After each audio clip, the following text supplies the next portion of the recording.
Hello, this is part 2 of the Slayer Chronicles.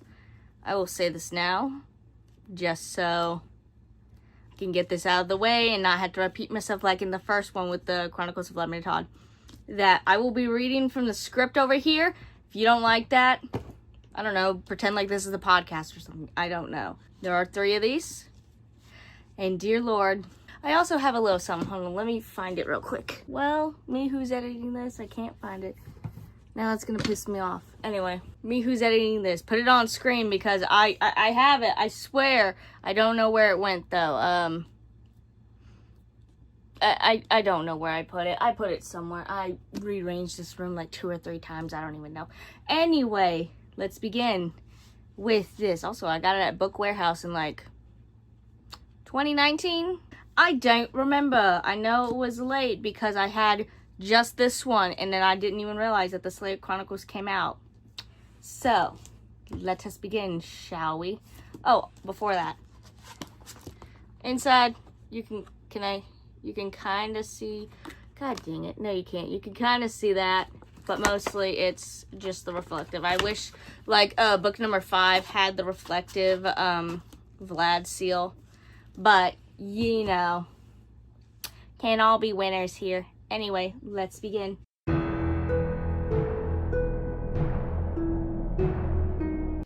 So I don't know if you could guess who the main character of this book is, and it may rhyme with Moss, Boss, Toss, Loss. I'll give you another hint. It's not Vladimir. We get a prologue of Abraham talking to the Slayer Society about who the next Slayer in the family is, and for some reason he wants to be one of his other sons, but it kind of turns out by hair and blood DNA. How the hell that works, I genuinely have no clue. It skipped a generation, and it turned out to be Joss. But Abraham calls him weak and too pathetic. Oops, he saw right through him at age 10. He truly is, and even afterwards, this still stays. So I guess Slayers do have empathy. It's just a lot of them have to die in training in order to get there. But it has already been decided, and if he refuses to train, then death be all. Or show him how vampires are killing people. I don't know. That's how it normally happens for a lot of people who are just like, oh my god, like how could this have happened? Like these awful creatures are killing people. I'ma join you and help you. Yeah, that's normally how it is, but also you'll see why later. Something that would definitely work, or you're his uncle. Why wouldn't he trust you? The same guy who calls him weak and stupid and weak and too empathetic and weak and stupid and weak and empathetic. And why am I supposed to root for that Abraham is supposed to be a cool vampire slayer? Like, why am I supposed to like this dude? Even in like the Vlad series, I didn't care for him. You're not helping. We get some background of 10-year-old Joss. He's mostly a loner who's pretty good at sports and running, which makes him an outcast. Normally the cool kids are the most athletic, but it may be because he's faster than a speedy bullet. No bueno. He's supposed to be going to camp with Henry for 3 months after school lets out, but that doesn't end up happening because 6-year-old Cecile is killed by a vampire in her room. The vampire spots Joss and tells him to forget his face, screaming into the night. At Cecile's funeral, Abraham comes up to Joss and asks him how she fucking died. Well, she's been better.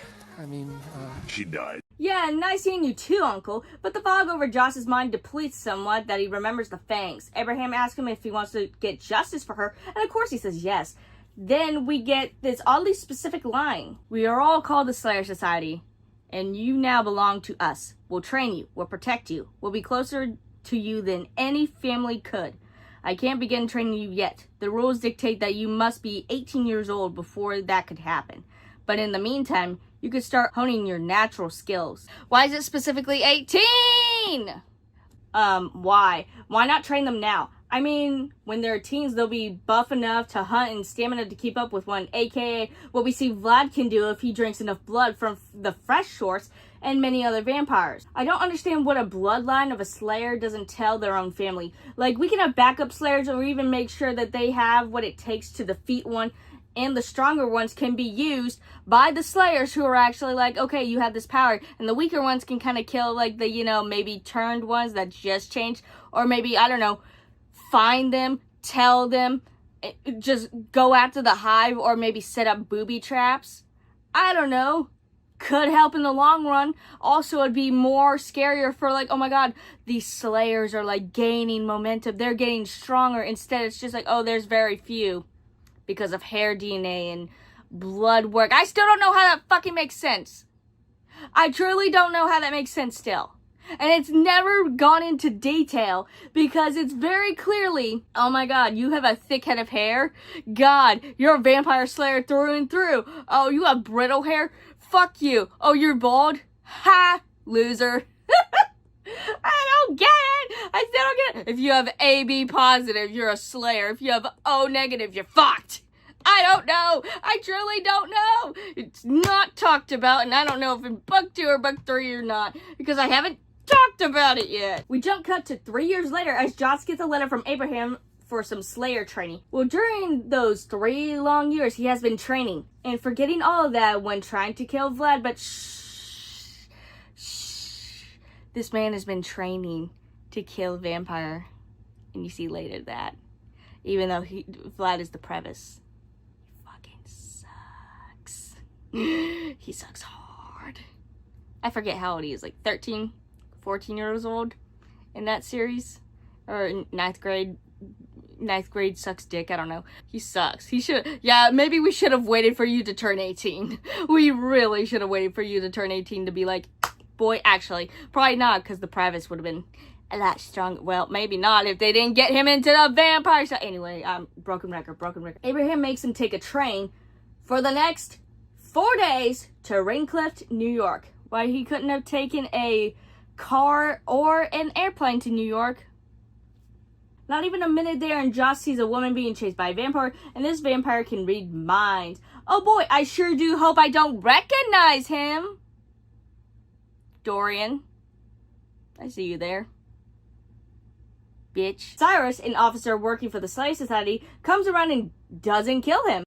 Oh, brother, this guy stinks! But he does warn the vampire, and he just fucks right off. Cyrus explains to Joss that the reason for the move for the past 3 years and his dad set a new job position was because the Slayers were seeing if he was good enough or not. And today's the day that his training truly begins. Again, why 3 years? Didn't you say 18? I don't get it. They call Abraham the greatest of their time, and yet he doesn't explain shit or help him. Abraham is as competent of a mentor of that of Mr. Miyagi, Master Splinter, and Uncle Iron. Needless to say, they're on a pedestal above the clouds than Abraham. I don't. Also, why 3 years? I thought it was supposed to be 18. Is it just like, hey, you're officially like, here's your Slayer stuff at 18? No, that's not it either, as you'll see later on. I don't get it. Here's the thing. It could have been like, hey, Joss, you have shown like way more like potential. You've shown like way more like push than anyone we've ever seen. Yeah, we're gonna have you come in early and see if like that was just like a fluke or not. Or hey, maybe there's more vampires coming around. We need more people. We have more of them dying. No? Okay, fuck me then. It doesn't help that he's being a dick to Joss and is like, you ain't special. You just got lucky that you're not here at 18 and blah, blah, blah. So Joss is shown to his room, which is through another person's room. Great. Also, the girl being chased before, her name is Kat. That's Cyrus's daughter. Both are going into the 9th grade, and yeah, she's so quirky. She's so quirky. If only I was just quirky too. She tells Joss not to go into one of the rooms, being some sort of meeting room. I just fucking realized we don't use that meeting room either. We use the fucking kitchen where the dining room is.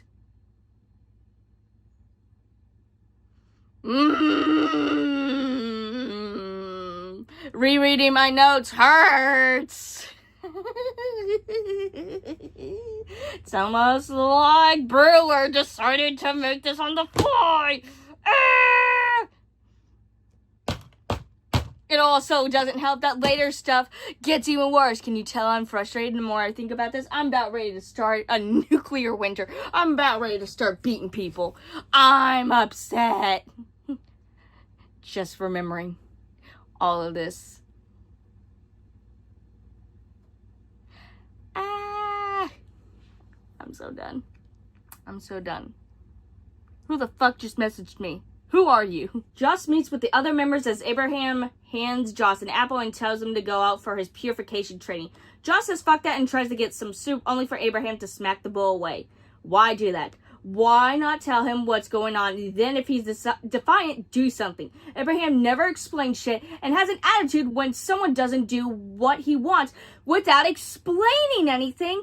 And then you're like, oh my god, how could this kid be so defiant? I don't know, maybe you're a relative he doesn't fucking know, and also you're not explaining shit to him? Oh, we need him to be trained and ready for anything. Yeah. Explain it to him. There's a difference between he will know when he's on the field, and he'll learn from that, then just the other Slayers coming in and being like, hey, these are what we need. This is what we do. This is how you make this. This is how you do that. This is how you hide this. Abraham, wouldn't you have wanted someone to be a mentor like you need to be for Joss? And have common sense and actually help the fucker! Joss finally gets some answers about Alicia about his purification training, which is 3 days of no food, only water 2 times a day, and no sleep. So the bitch is gonna die. Abraham also says he could die, and if he does, that they have a good backstory to tell his parents. Yippee! Joss agrees, because it's basically I die by training or die by vampires that know of me, or die by Abraham, more than likely. He's taken into the woods by one of the Slayers, and we get some lessons on tracking. Malik led him down the trail some and crouched to where a pile of deer scat was laying. It's very important that you remain observant and pay attention to detail. For instance, in order to learn everything we can about this deer, we place a hand over its scat and we feel that it's still warm, which means the deer isn't far from here. We can see some pine needles, so we know where it's been by what it's been eating. Then, much to Joss's horror, Malik picked up a pebble of scat and popped it into his mouth, gesturing for Joss to do the same. Joss looked up and down the trail, hoping he could spot the stupid deer and end their lesson already, but the trail was empty except for the 2 of them. Holding his breath, Joss plucked a tiny bit of deer scat from the pile and placed it on his tongue. He immediately spat it out.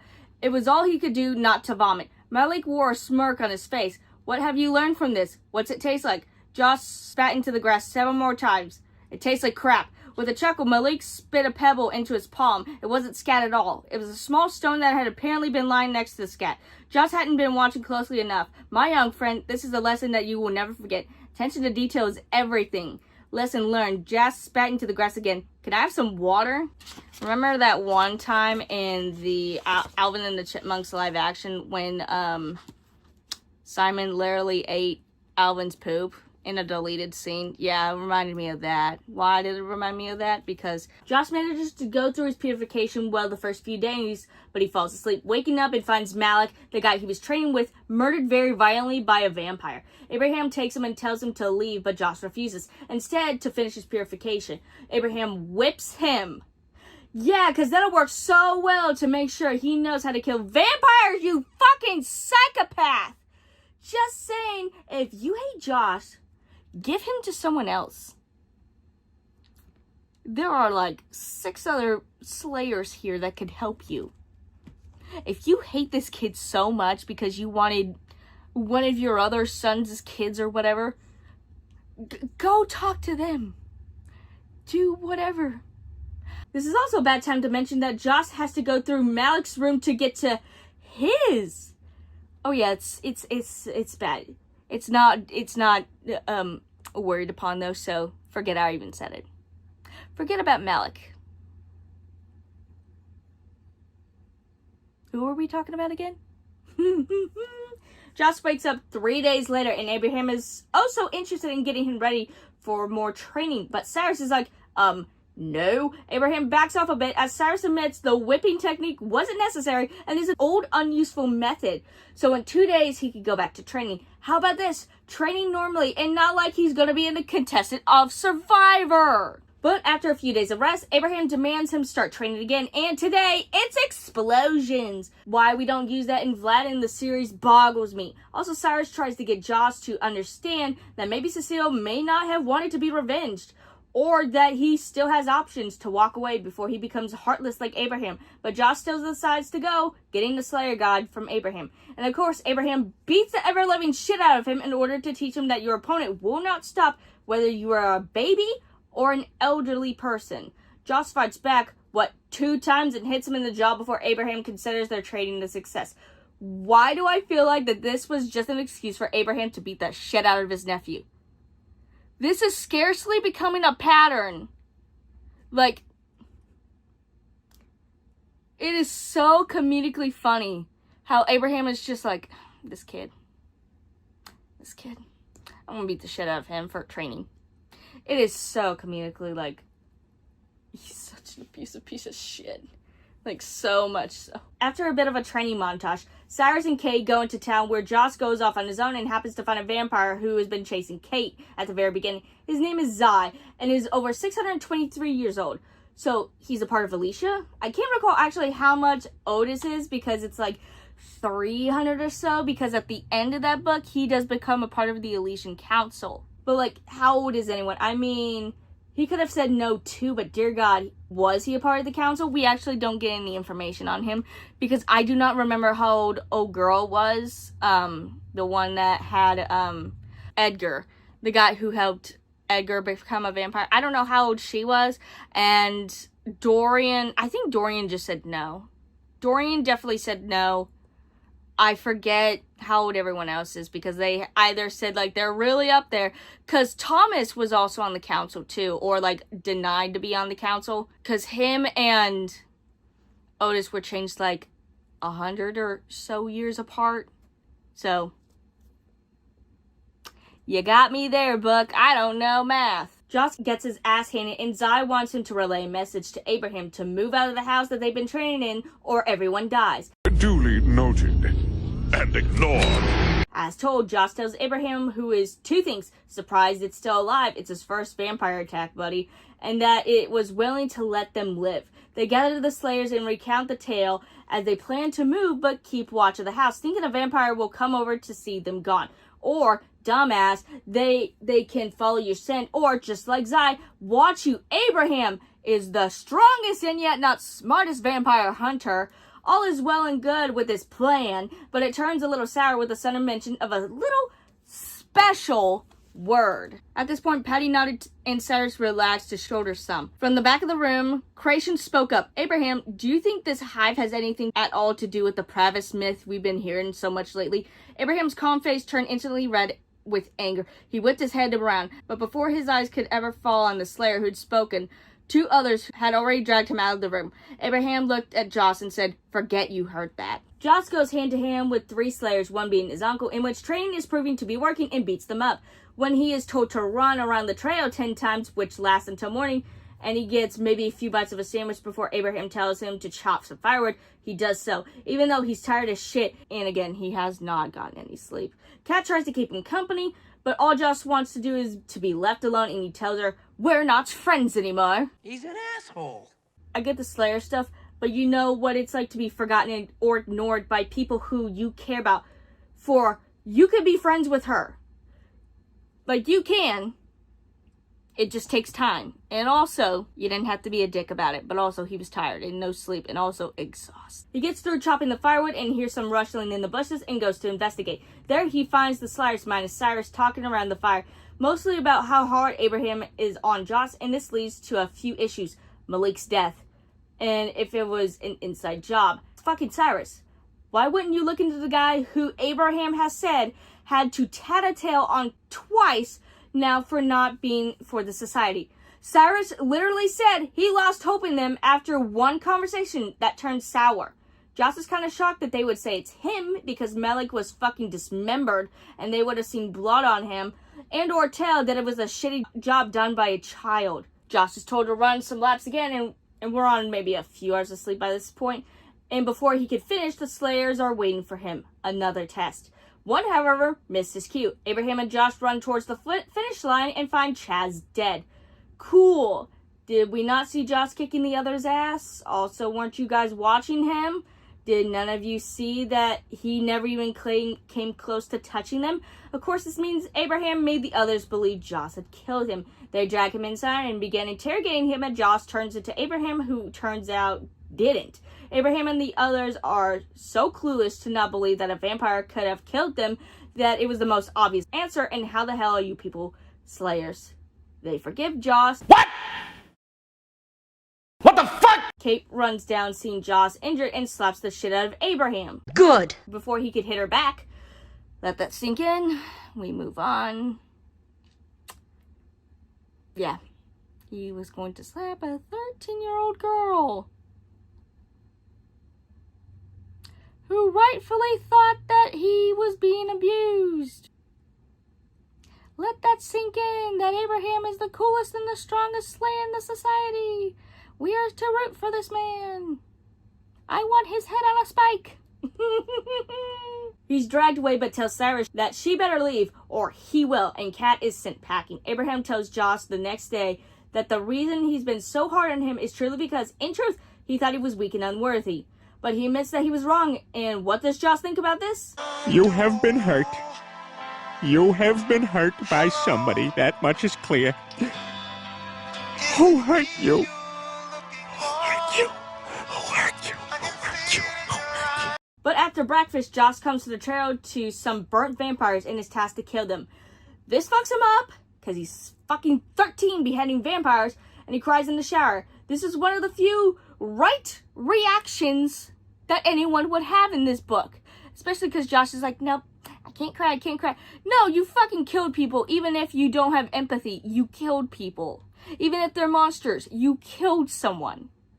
Because you were told to.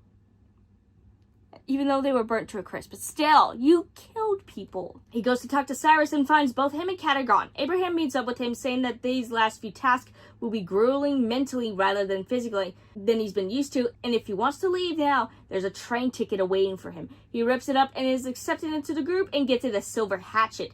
One never before seen, so Joss either lost it, kept it for memento's sake, or better yet, Brewer wanted something really cool to be brought in and had no idea that he would never use it in the Vladimir series because he only ever uses stakes. You could just behead him, and then once they're trying to regenerate, stake, or use the handle of the hatchet and stab it through their heart. Would have been badass, but you know. Forget about the hatchet, by the way. Just like we got about Melik and Chaz. Just forget about them. What use were they anyway? Imagine a Slayer wielding hatchets around, killing vampires. How badass actually would that be? So apparently stakes are earned. No, they fucking aren't. I'd say a hatchet is well more deserved than a piece of wood he could carve himself. Anyway, they go out hunting for some vampire hives and kill a few of them, as none other than Zai shows up. He, in fact, can read minds. That's why he knows our characters like old friends. He basically tells him that Joss is a good guy and Abraham is evil. They fight and Joss manages to kill him. JK, he only manages to puncture his lung as the true vampire Z appears and is staked by Abraham before he can kill him. Joss passes out and is taken to the hospital, where the hospital is worried he's being abused. Rightfully so. But he manages to go back anyway and goes back to Cyrus's house for one last goodbye before he leaves back home, finding a ton of sunscreen and blood bag. A shout brings him back to reality as he finds Cyrus overpowering Abraham. Sadly, Cyrus is a drudge and was ordered to kill by Zai. Maybe others too. He runs off, but Abraham has some sad news. Cyrus is a liar. He's a vampire. Joss quickly follows his trail to a house he has never seen before in the woods and finds Cyrus along with 24 other vampires. Joss, comedically so, hits a pipe making gas spew out as the chase is on. After killing the vampire that was tracking him, an explosion happens, knocking Joss into unconsciousness. He wakes up sometime later, and it turns out the house that the vampires were in exploded, killing Cyrus in the process. He got 27 vampire kills now. We've got a killer on our hands. Anyway, while asleep, Kat walks in. How'd she get here? And blames Joss for her father's death. Fair. She admits she knew he was a vampire and about the Slayer stuff. He was turned and tried to drink for her, but held off, swearing to protect her and even to turn her when she's older. But now, well, there are other vampires, I guess. Kat swears her vengeance. Great, now I know what book 2 is about. Thanks! Joss is sworn in and gets chosen, and he gets to choose his location of choice for watching over. Take a guess where? But Abraham has some words. Abraham leaned closer, his voice in a near whisper. Accidents, while fruitful, do not a Slayer make. He accidentally bumps into someone after leaving the restaurant, to none other than Diablo. He's asking with a cash offer of $20,000. $1,000 to kill a Pravis of Bathory. He accepts, and we end with another familiar face stopping by, Dorian, who is dropping off a Slayer kit, all with stakes and an oddly empty bottle of holy water. Oh, and how did he get into his house exactly? Simple, Josh shows his Slayer coin and forgets his uncle told him that if they are from the society, that they will show their Slayer coin.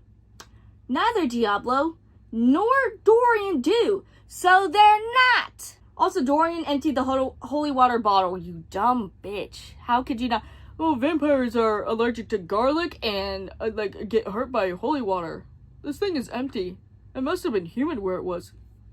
Also, how did they not remember Dorian? When he does die by Joss's hands later in the book, he just kills him. He would have been like, oh shit, I remember this guy. Maybe book 2 will tell us, but you dropped a precious coin later on, you dingbat. So it wasn't as important. Can you tell I'm very upset with this book? This one took me a minute to get through because it truly was like the stuff with Cecile was dragged on. Okay, we need to get to know Joss and Cecile and how their relationship was. Okay, cool. But here's the other thing with that too. Joss doesn't have character until later on. And when he does, it's more or less just him trying to essentially kind of get through his uncle's head and be like, why is he an asshole? And he also, there's a weird part in this too where he's like, I don't know how to talk to girls, and Kat's a girl. And I'm like, school wasn't an issue for you, but randomly just this girl here, you could talk to Amber just fine. I don't know why it's never brought up again. And then he has an interest in bugs, but he kind of has to push that aside for vampire slaying. This did take me a long time because truly at the beginning, near the middle portion, it was just training to train. And near the end, that's where all the excitement happens. But I just got tired of being like, okay, Abraham's gonna beat the shit out of Joss again. Joss's ass is gonna get handed to him, or somehow he's gonna do a cool kickflip and then suddenly overpower these Slayers again. It took me a minute to be like, okay, we are officially through that part. Here's the good shit. Now, mind you, this is 300 pages in book 2. I don't have the cover for it. Book 2 is around 200 and something pages. Yeah, 275, 76 pages, so it's a lot shorter. But I don't know what could have happened here. Second chance. Because the book that I should have on me, that I don't for some reason, is, the bigger question is does this help serve as a backup for not only book 1 of the Vlad series to be first and then Joss's? Does that help? Kinda. Did these two need to be put together in the book series? No, not really. I would argue that a good portion of this wouldn't matter. I would have suggested this one be put with 9th grade. This is before the 9th grade book. Then you get the second Vladimir Todd book, not the first one, even though I know, oh, it's red. That's just what I would have picked instead, because again, both of them are 9th grade, and this is the prequel to that. I don't think it would be a prequel to correlating Vlad's story together.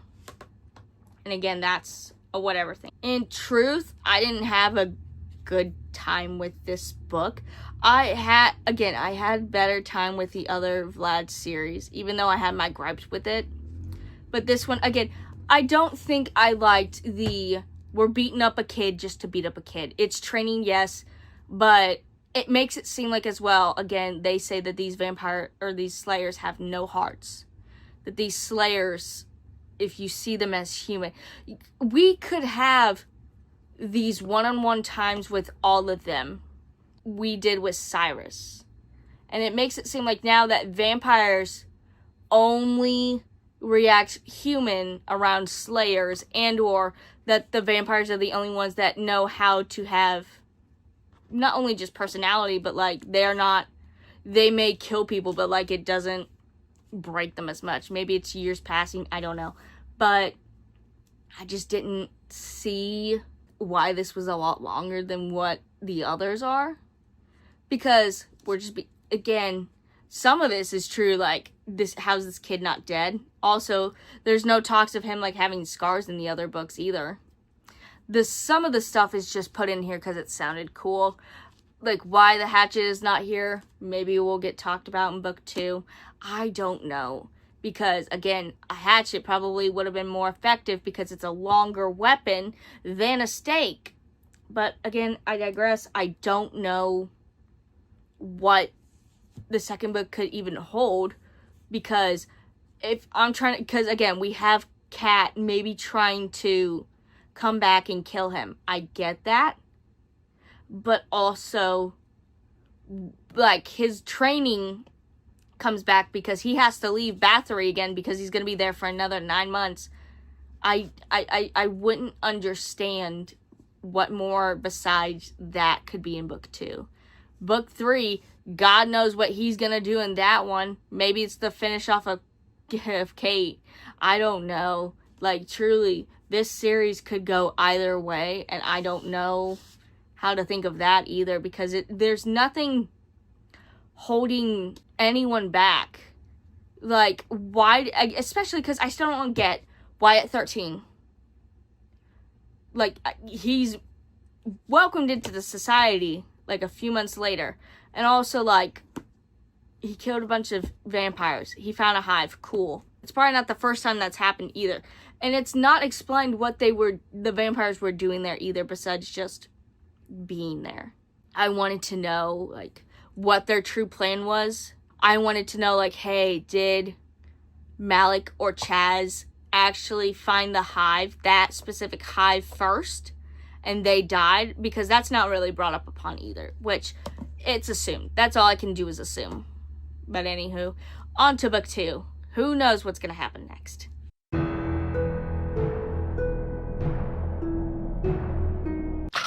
So I found my other book, the one with the 2 halves.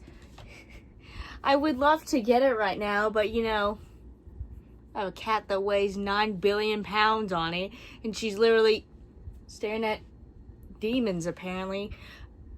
You don't go in boxes. Why are you staring at the box? I have a box over there. Anyway, this one is better than the first one, okay? I will 100% say that. I still don't truly care about this series, though. I'm on book 3 right now, and I'm like, okay, we're getting back into the groove of, like, what the Chronicles of Vladimir Todd was, what the feeling was, what we used to have with this series. And I will say, while this one doesn't have as much of it, I can see it. I do like getting to know a little bit more of the characters, even though in the next book it doesn't matter. We do get to see Joss in more of he's a person, not just I have to do this. He's a person. I think because you have book 2, which was the 9th grade eats fucking farts, and then this one after that makes better sense on where his thought process of trying to break that really comes into play. Again, I'll read it. I'm just stuck here going, because there's a lot of glaring, again, here's the thing with doing a side character. In this one in particular, stuff is changed and said because it's like, oh, maybe it's like months, you won't remember. I would remember one of my students who was a Slayer suddenly showing up to a place known for vampires. And, like, as a vampire myself, I would be like, what's he doing here? Or I'd be sneakily going up and be like, you should probably get the fuck out of here before I make you fail every class. I don't care if I'm not your teacher or not. Fuck you. I forget how old he is here. Because what is 9th grade?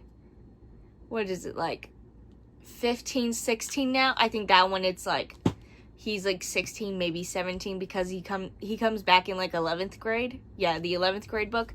So, because also that book talks about what happened between, sort of like with Vlad in Russia. So that's what Henry was doing. So that's a little great little kind of insight. I just realized there's a box in the frame. I'm not cleaning it. I'm not moving it because it was for a book anyway. So, and I'm gonna be doing stuff anyway. Also, I feel like someone's gonna yell at me that I didn't show the side. Oh, it's iridescent. Oh my gosh. I really do wish like the thing here was shiny. They also do have a website and an app. The app is no longer in service. I could not find a thing about it. Maybe if like me editing this finds more about it, I'd put it up here. I actually need to, because I think Vlad Todd or the Slayer Chronicle one probably leads to Z Brewer's website, I think. Maybe now, because I know they have 2 YouTube channels. One that's no longer active, the other one is. But maybe that one is. I think actually one of them or goes to the Penguin House. That publishing house. So, actually, does this one? Aw, man, the cover's over there. I don't think they do. I think this is the only one that has it. I would grab the other book, but again, I have a fucking Siberian tiger over there.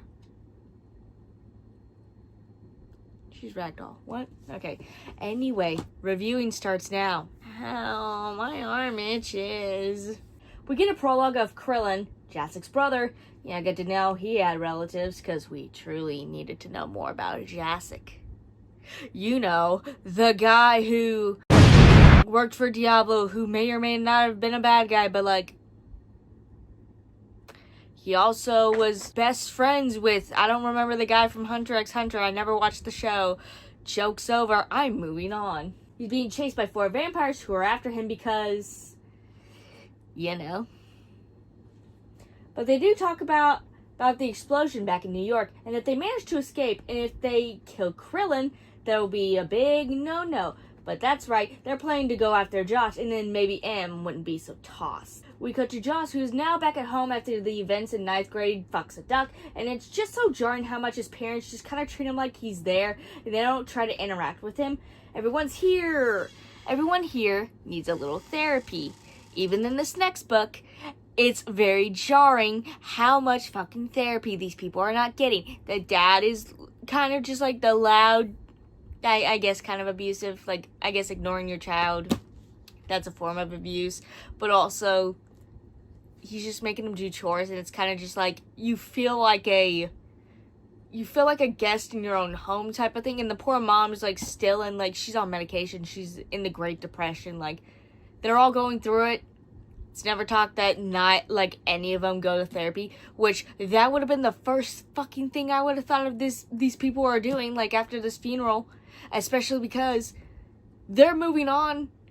Their hearts are not. Their hearts will never move on. Speaking from experience, your heart will never move on. You have to. You have a son. You have to move on, no matter what. Because someday, you'll get to go with that playdate with her again. It's long and overextended.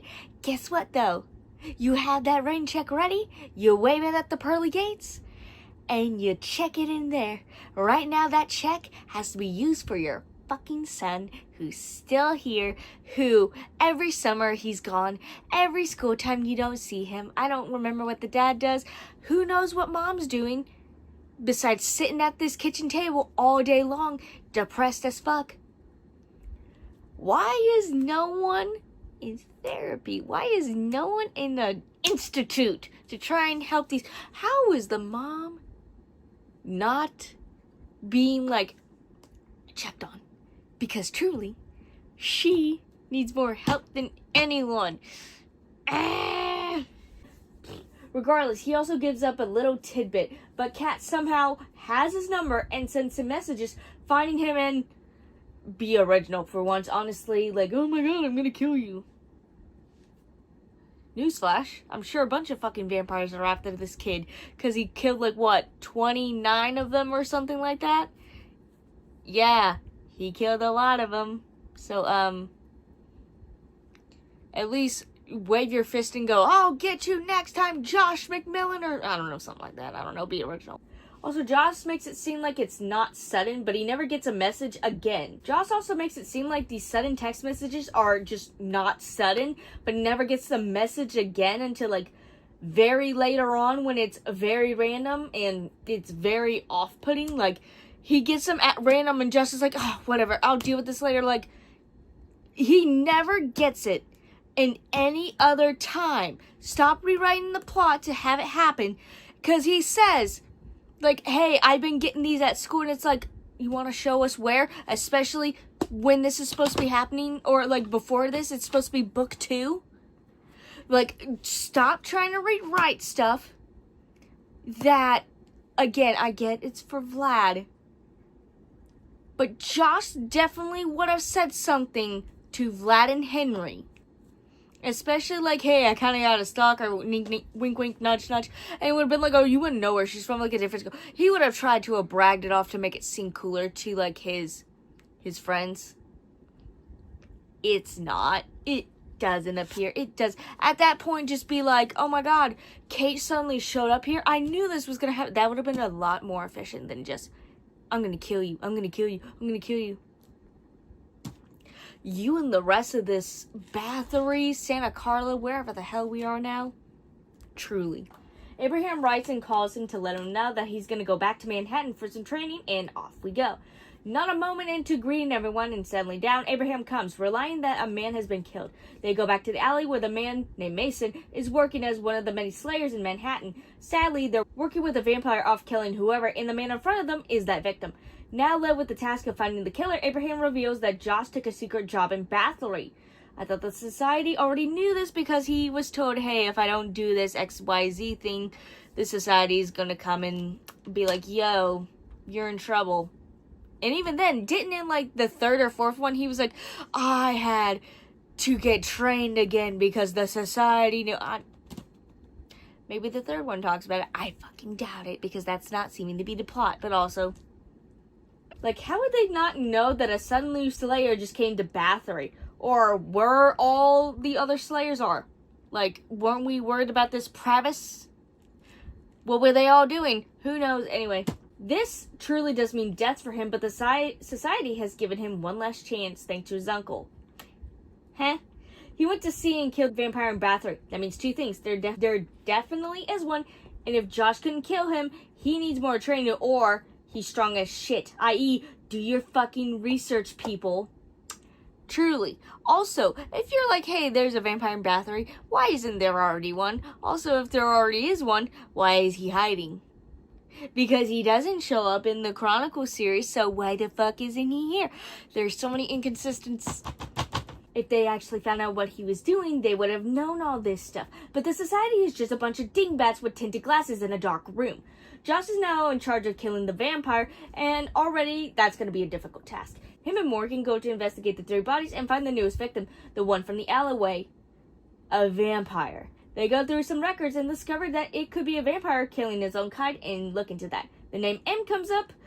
I don't understand why still. Even afterwards, I do not understand why, because it's just a random picture that is put up there. Also, Otis is not, and a lot of other vampires are not, so who the fuck cares? Because Otis seems to be a well-traveled coming over here for some time, and also there's a couple of other vampires that we don't even get to hear or know, so who cares if M is here? Oh, remember that one character from the other books? I don't give a shit. I have the head bobble of doing the yeah, so that's gonna be a bitch to try and figure out why I'm doing that. Why? I'm angry, but also I'm hyped up on caffeine. Like, they go for M because she's young, guess she was turned as a teen, but they clearly going for her because of her appearance and maybe strength, aka Joss is gonna get his ass handed.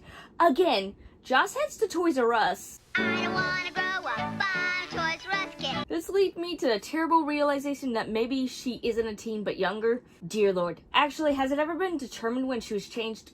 So I actually did look it up, and it said that she has the appearance of a 17-year-old girl.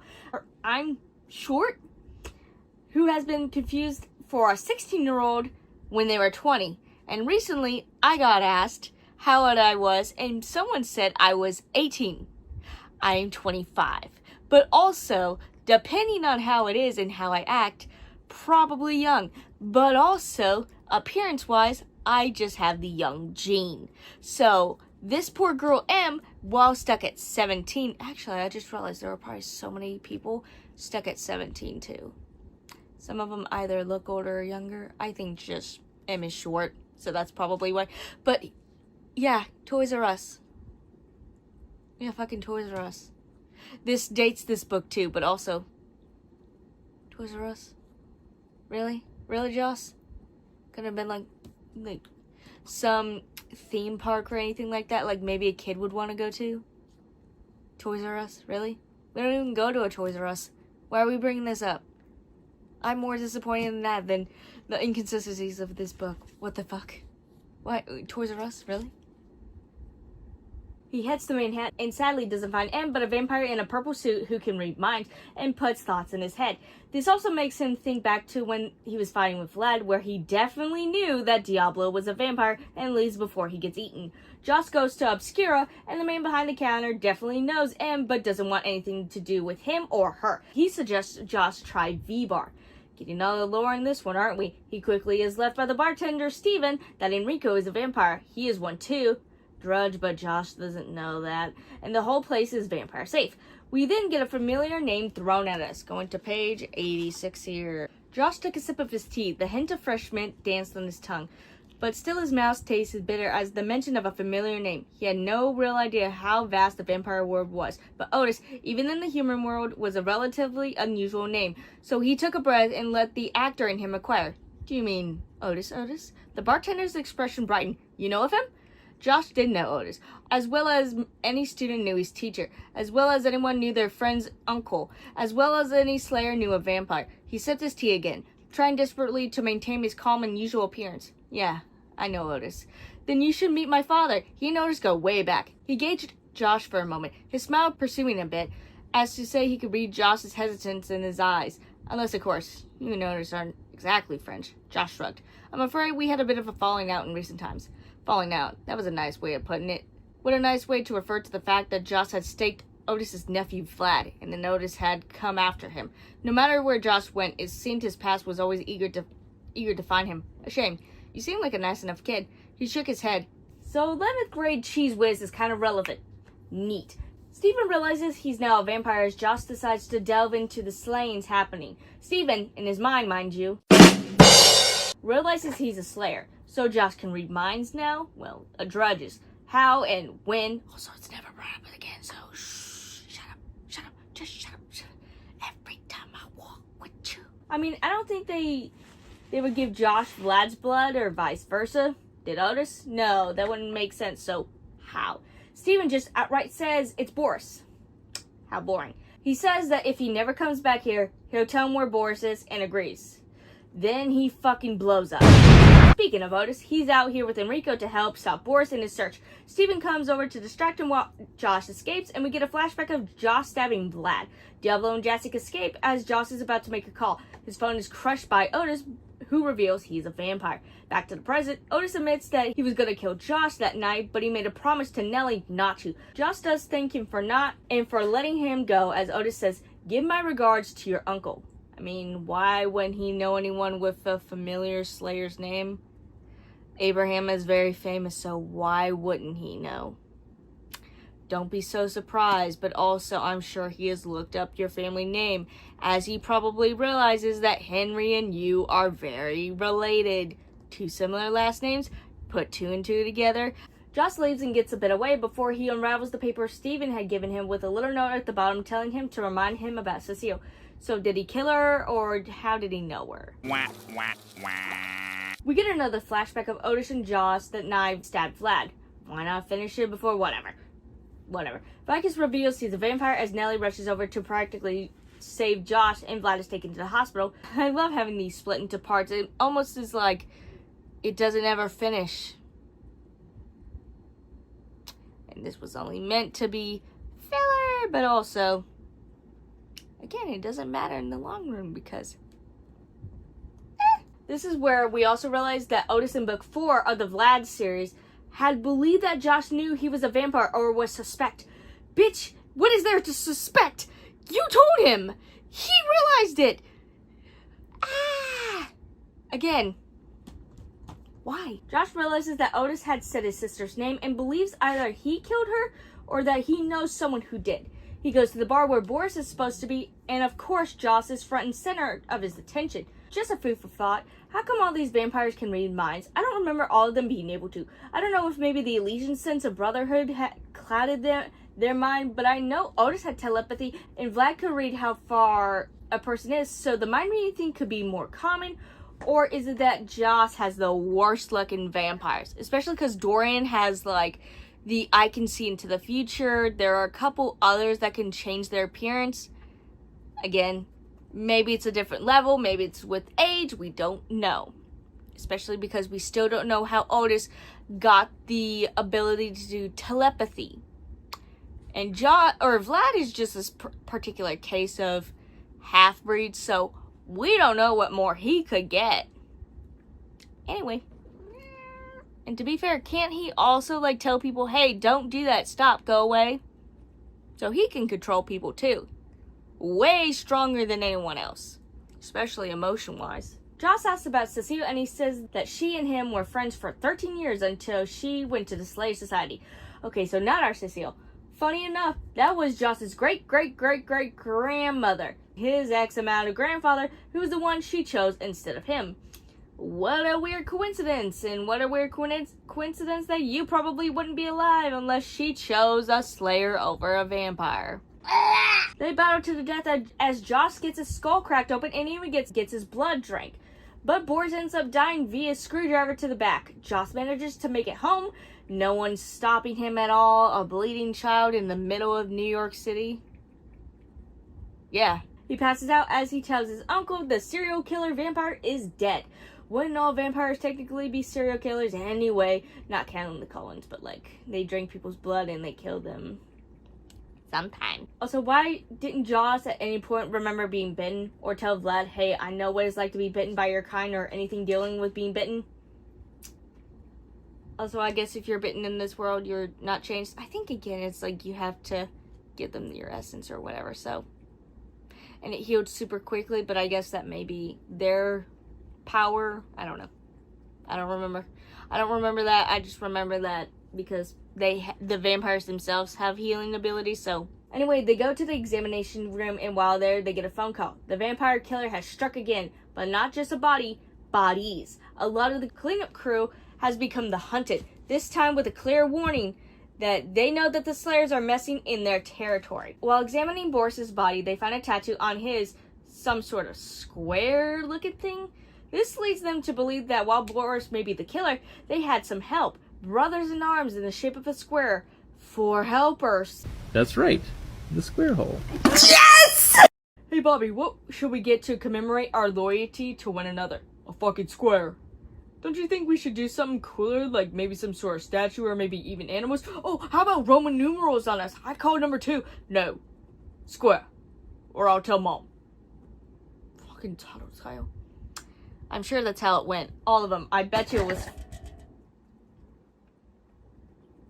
Joss goes searching some more and gets on the subway. He falls asleep and has another dream. Take a shot every time Joss has a dream about Cecile. You'll die within the hour. Dorian, too, has some bad dreams. Dreams of a kid staking him. Why such worry, Dorian? Also, I had a joke about self-loathing or worry from those dreams having meaning surges. Yeah, no, it's the future calling you. You're going to die, Dorian, and I think he kind of knows this. Also, poor guy. Every time he goes to sleep, he probably has a dream, and he's like, oh, today I'm gonna die by this kid that I don't know. Especially because it's in the future, because your great-great-grandfather decided to, I don't know, be a Slayer and continued on with this tradition when he could have stopped. They all could have stopped. The society is a farce! Anyway, he gives them some hints on where to go since the vampires are now after him. Kinda, they just know it's a Slayer, and we get 2 places. The Vault and Element. All good heist movies. Oh, and the fucking Element was owned by Ignatius. I want you to fuck me, Jerry! Fuck me! Joss and Morgan head to Element, which is owned by Dorian, by the way, which, yes, Morgan does know about him as Joss admits he gave him his grandfather's stake. no one actually really cares as we head inside and find a few vampires inside. Oh no, the club owned by a vampire has some vampire occupants. Oh, the horror. Cage is the vampire Joss is trailing while Morgan follows another one. Cage takes a woman back to the vault and goes to drink her blood only to be stopped. The two fight and Cage is revealed to have the same tattoo as Boris. Before he can admit where the other two are, he dies by Joss's stake. Was Joss Batman? Or was he the Joker, ready and hungry just to watch the world burn? No, Joss thought as he ran down the street, coming to a stop a block away from Element. Joss was definitely Batman, the hero that the city, that humanity, didn't realize that they needed, but he was going to give it to them anyway. He's justice, your vengeance. Oh, and also, you ain't rich and your parents are alive, you ain't Batman. You're not even close to being Batman. You're not even a Peter Parker. Peter Parker's sadder than you. For some reason, this one hurts him more. He talks about taking the life, but like, you took Boris's, not by stake, but you're up, what, 30 kills by this point? Why is this the one that you realize that you're a monster? Like, truthfully. Especially the one from the beginning where he was like, oh, it had to happen. Or, you know, this is just everyday life. Like, I could get, like, the other ones where he's kind of like, I didn't mean to do it. And, like, with Cyrus, he definitely was like, I killed Cyrus. But he wasn't like, I'm a monster. Dude, you're saying that now when this guy was gonna kill this girl. That made you a hero. So, like, why are you a monster now?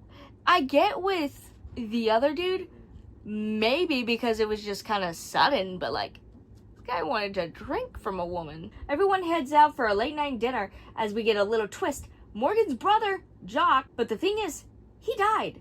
If you think that's messed up, fucking Abraham knew his brother was here and did this for a sense of getting back at him and Joss for hiding secrets. Douchebag says what? What? I'm supposed to like Abraham, right? Like, we're supposed to know he's an asshole for the purpose of him being some sort of good guy, but like a twisted way? My god, how was this guy even with the group? So, Jacques, or Jack as he used to be known, was turned. Well, he wanted to be. At 15, Jack left, and Morgan swore to never speak to him. Or so he said. After being brought in by the society, he was supposed to tell, and he didn't. Even had contacted his brother. I feel like even if I was in a Slayer society, I would still contact my vampire sister. Just a food for thought. I don't know, the relation with us is close, and also, we don't know the reason why Jacques wanted to turn. We're still not really given a reason besides, hey, I kind of want to. They go to leave as Morgan and Jacques argue a bit before Morgan storms off. Joss asks him if he knows where the other two vampires are. While he would love to, the only answer he could really give is that they're pretty ruthless. They decide tomorrow night that they'll go to Central Park minus Morgan, who may or may not be trustworthy now. Cool, Joss is calling the shots, and I say let him in because his brother's not really going to be there. Abraham looked him over before turning his eyes to an article in the paper. Good, then alert the team over breakfast. Sans Morgan. The fuck you say to me, you little shit? I still don't know what sans means in this sense, but again, I think that's not the word we're supposed to use. They head out to stake out the area, and Joss gets a phone call from Henry of all people. Well, he said he wasn't going to talk to him ever again. He did say that a girl had been around looking for him. Of course, it's Kat. Their call ends as a woman runs by. Josh rushes to her aid, but realizes the other Slayers are nowhere in sight as he's surrounded by darkness. He wakes up alongside his Slayer companions, who are now bound and gagged. Even Morgan is here, but for some reason, Morgan and Joss aren't gagged. The person who did this was the woman Joss tried to help. The two guys were brothers of Boris and Cage, Sven and Curtis. We also don't find out Curtis's name until later, but page 239 accidentally gives it away. Editing exists only in the mind of the compulsive and hyper-focused. Like, Joss is like, oh yeah, Curtis, and we're like, M shows up and basically tells the guys to either kill them before sunrise. So Joss met her. Again, Book 5 had them show up and pretend that Vlad had been killed by, the Slayer, and it doesn't go well. And Joss had seen her before and isn't like, oh shit, that's him. Again, maybe she looked different. I don't fucking know. I don't remember her ever being described, but you know, YOLO. Am I right? I don't know at this point. The group is let go as the game of cat and mouse begins. Josh and Morgan hide in a tree for a moment and see some footprints left in the dirt. Following them, they head to the forest and a large water fountain with a complimentary owl is left there. But this is no ordinary owl. This is Curtis the vampire. The what? Okay, the sudden vampires having certain powers as being convenient is just not.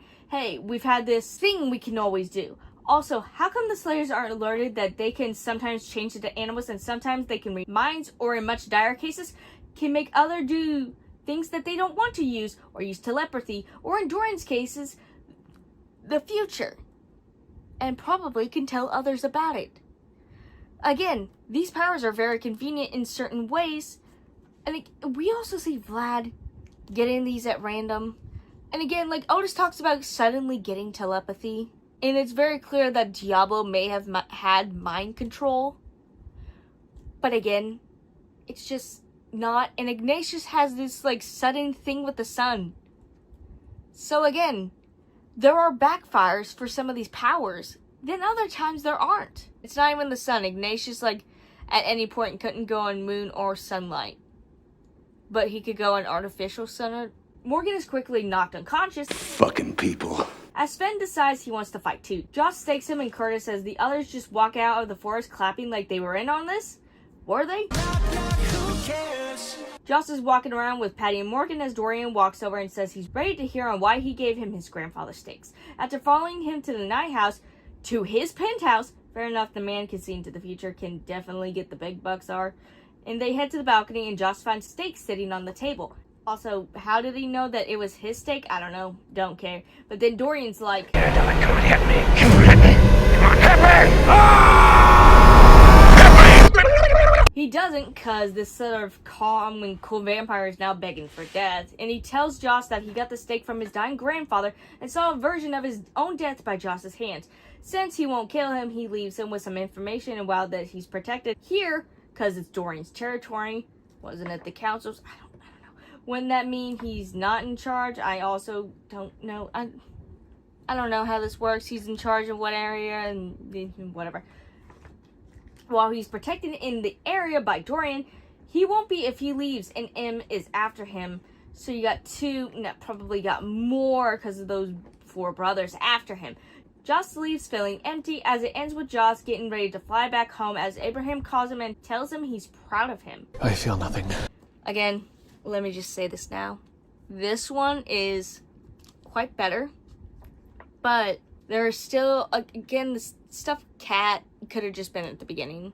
But again, like, the weird stuff with Henry calling, being like, yo, dude, there was a girl looking for you. And it's like, okay, I guess. But then, like, it's not brought up any other time. But again, it could have been just a one-off thing. There's also the weird portions where we're getting close to Morgan now for some reason. And the next one is Patty. Because, like, there are other characters where in the first one they tried to get us more into it. But there are too many of them for us really to be... Smokey just knocked off all of my Posca markers.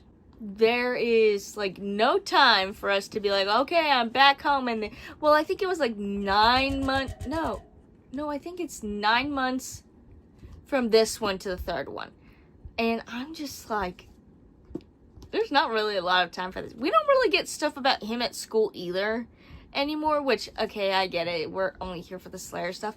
But in the 3rd to 4th one where he's not really there, it very clearly is like, hey, I had to be rehabilitated because I was bad and I didn't do what I was supposed to do. And it's like I truly was like, okay, we'll get to see some more torture with this one.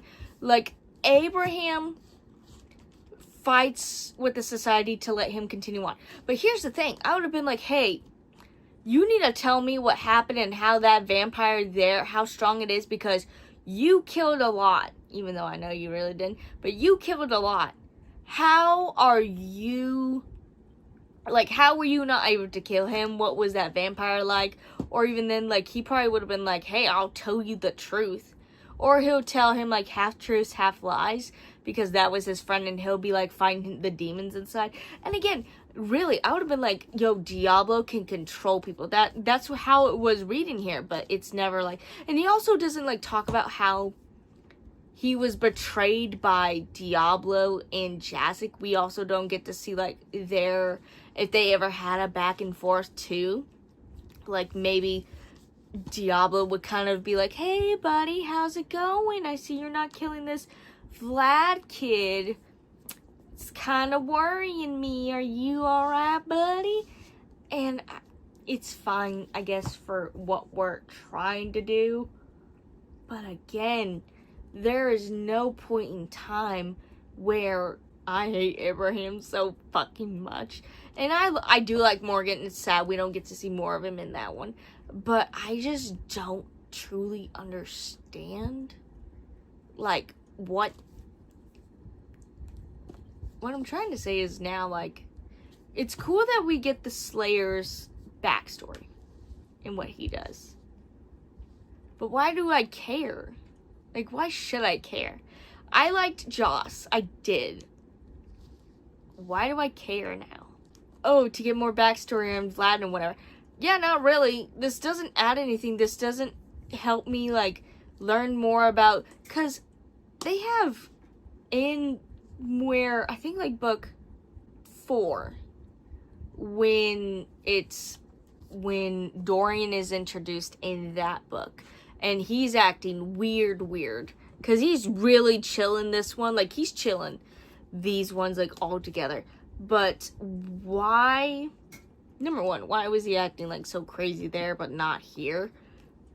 But here's the other thing, like, he doesn't talk to anyone else about Dorian. Which I don't get. And this, again, the Slayer coin thing is tossed off the fucking field of nowhere. And it's brought back later, too. Like in the other books. But just why do I care? What's the point? Truly, what is the point of this series other than just, hey, you'll get a side character? To be fair, Henry's, like, if you gave Henry a side story, or Nellie, it would have been great. Especially because, talk about how, like, Vlad was at the beginning with Nellie. That would have been cool. Or have one of Thomas's. Or maybe how Dorian came, number one, finding Vlad and being like, okay, this is the Pravis. Or even Thomas, for that matter. And by gosh, do we have another book about way better than the first, but I'm still just like, that's it? Like, I'm not upset about it. We got to see him slaying vampires and being a badass. And then immediately in the Vlad series, it's like, wow, you're the weakest fucking kid here. And then you realize he's a kid, but then you also realize, you suck. Whatever your training was, you lost it. You're not using it. You'll fight everyone from Timbuktu perfectly, killing them, slaying them. And then with Vlad, you're like, I'm getting my ass handed every other week. He got his skull cracked open and then walked out of it like nothing. Like, nothing happened with him. He's not bitching about pain. Like, his vision isn't fucked up. He doesn't have a concussion. This kid, he's got a helmet head for sure. Like, goddamn, he's thick-headed. Anyway, on to book 3. Also, before someone complains, whoa, this one is the most expensive, by the way, and it's the shortest. Like, the rest are, like, evenly priced. I think the other one I had, the first one was, like, $7.99 from Book Warehouse. But this one can go for, like, $24 to $50. I think I got this for $17, which is pretty much the original price that it was when it first was released. But, yeah. This can go for a pretty penny. And it's the hardest one. It's not really, like, the hardest one to find. But it's one of those ones that I don't think they had... like, the popularity of this series wasn't known, because I didn't even realize that, like, the Slayer series had even come out. Or if I did, it had been years later. Actually, when was this last one coming out? Chronicles of Todd, that came out in, like, 2015. This is 2014. Maybe that was, like, earlier. Maybe a few years earlier. Hopefully, I'm trying to finish it all today before I go on vacation. We'll see how that goes. Can you tell I'm fucking tired too? It's like, it is 4 in the morning. It is almost 5. It's also hot as balls here. So,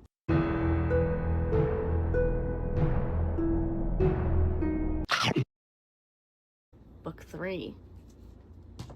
Way better than the first 2, but lacking in so much, like a conclusion and rethinking of what the ending and what we have been brought here today for. Kind of makes me think that this character, Dorian, that has been brought in, kind of was just oh, he's not that crazy, like he's more of a mastermind than you think, and everything is planned out, when in reality, like, I think half of it is just, this poor dude is scared. He has a lot of regret, and he knows he's gonna die, but also, why doesn't he just ask someone to kill him? But also, the Pravis shit happens, and bleh. Anyway, this is the shortest out of them all. This is like 229 pages. The rest have been like, first one was like 300, second one was like 270 something. So this is the shortest one, which I thought it probably would have had. It has a lot more fighting that is more descriptive, so I guess that's better. Also, it's hot in here. Why do you have a blanket wrapped around you? Shut up. Anyway. We jump to a family reunion. In Santa Carla, where Henry and his family have come for a good time. And by good times, Henry is not here for, since he's still mad at Joss for staking Vlad. Reasonable reaction. Henry's older brother, Greg, sees the tension and asks what's up, believing it to be nothing more than jealousy.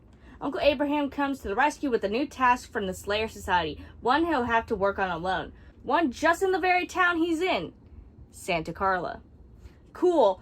So who killed Cecil, and can we get rid of Kat now? Like, truthfully, we've been boating it up to this point.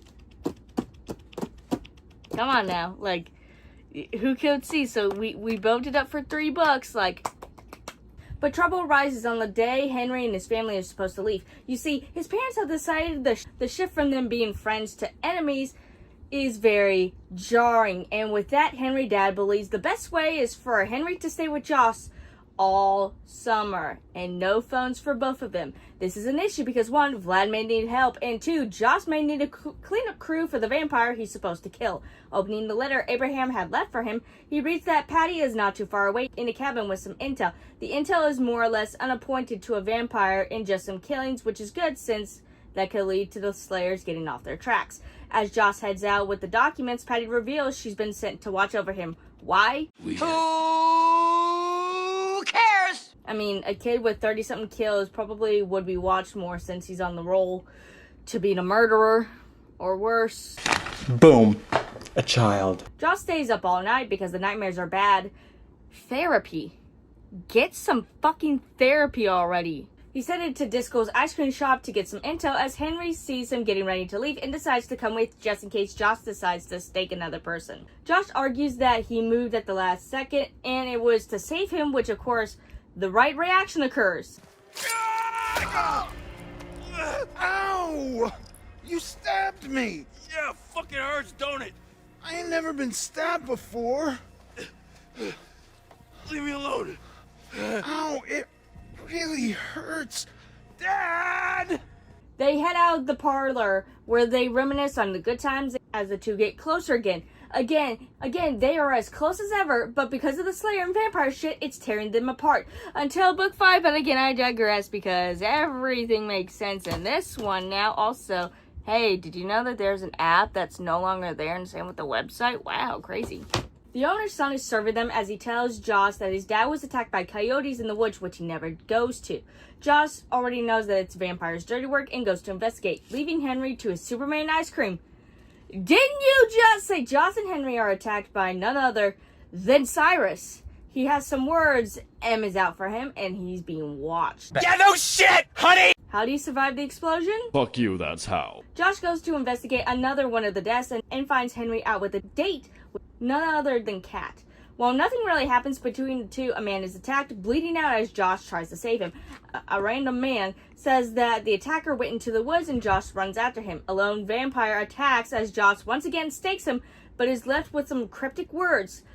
I'm not the worst thing in these woods. Yeah, didn't you hear? Coyotes are running rampant out here in fucking California. Henry and Kat arrive as, for some reason, Henry punches him in the face. While still high on adrenaline, Joss fights back, but Kat stops him. He's called a monster and the two leave. Did we not see the bleeding man out there? Henry, you know of vampires, okay? You know Vlad has super speed. So wouldn't you know that this sudden attack probably should have a man be killed for this, or at least put to justice? This child behind me is trying to push everything off of my desk. I either need to clean it, or she needs to move. None of the options are going to happen, so we're going to move on. Joss heads to Patty's to freshen up, and guess who knew since spring that Cyrus was alive? She said she couldn't tell him because he's now untrustworthy with the society. Bitch, why should I now? Actually, now thinking about it, why couldn't he have been like an undercover, like, society member? Because again, we are told time after time that some vampires do work with the society. Why would not Cyrus? He actually never does say why he's actually hanging out with these other vampires to begin with, so